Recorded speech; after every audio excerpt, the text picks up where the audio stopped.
எல்லாருக்கும் வணக்கம். நான் கவின். மே 10 ஸ்டார் படம் ரிலீஸ் ஆகுது. ஆக்சுவலாக படம் ரிலீஸ் அன்னைக்கு ஒரு வீடியோ ஒன்று போடலாம் அப்படின்னு மைண்டில் இருந்துச்சு.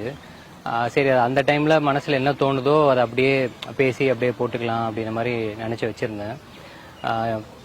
இப்போ இங்கே திருச்சிக்கு இந்த ப்ரொமோஷன் இந்த விஷயத்துக்கு வரும்போது தான் தோணுச்சு, மேபி இங்கேருந்து அதை பேசுனா ஏதோ எனக்கு இன்னும் பர்சனலாக ரொம்ப சந்தோஷமாக இருக்குமோ அப்படின்ற ஒரு ஃபீலிங் ஒன்று இருந்துச்சு. ஸோ அதனால் இங்கேருந்து அதை பேசுகிறேன்.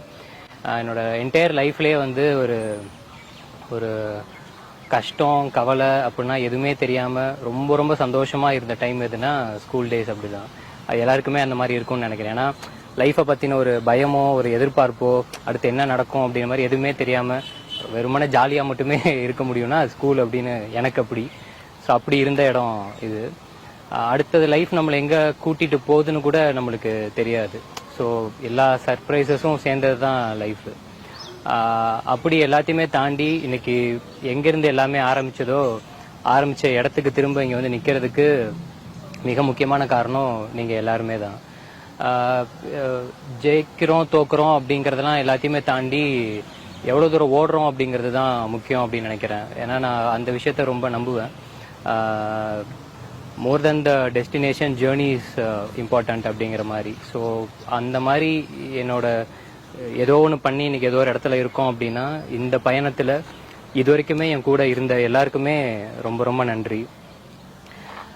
தோளில் தட்டி கொடுத்தவங்களாகட்டும், கை தூக்கி விட்டவங்களாகட்டும், என்னை திட்டினவங்க அடித்தவங்களாகட்டும், ஸ்கூலில் டீச்சர்ஸ் எல்லாருமே சொல்கிறேன். ஸோ அவங்க எல்லாருக்குமே ரொம்ப ரொம்ப நன்றி. இவங்க எல்லாருமே சேர்ந்து தான் இன்னைக்கு இந்த இடத்துல கூட்டிகிட்டு வந்திருக்கு. ஸோ அந்த வெற்றி தோல்வியெல்லாம் எதுவுமே இல்லாமல் நம்பிக்கையோட ஓடுறது தான் ஸ்டார் அப்படின்னு நினைக்கிறேன். அந்த மாதிரி நம்பிக்கையோட ஓடிட்டு இருக்கிற எல்லாருக்குமே இந்த படம் வந்து நிச்சயமாக கனெக்ட் ஆகும், எல்லாருக்குமே பிடிக்கும் அப்படின்னு நம்புகிறேன். அதே போல் நல்ல படங்களை ஆடியன்ஸ் என்றைக்குமே கைவிட்டதில்லை.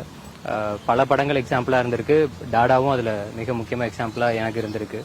நிச்சயமாக அந்த வரிசையில் டாடாக்கு அப்புறம் இன்னும் ஒரு நல்ல படம் உங்கள் எல்லாருக்குமே ரொம்ப மனசுக்கு பிடிச்ச ஒரு படமாக மாறும் அப்படின்னு ரொம்ப நம்பிக்கையோடு சொல்லிக்கிறேன். ஸோ ஸ்டார் மே 10 முதல் உங்கள் திரையரங்குகளில். நன்றி.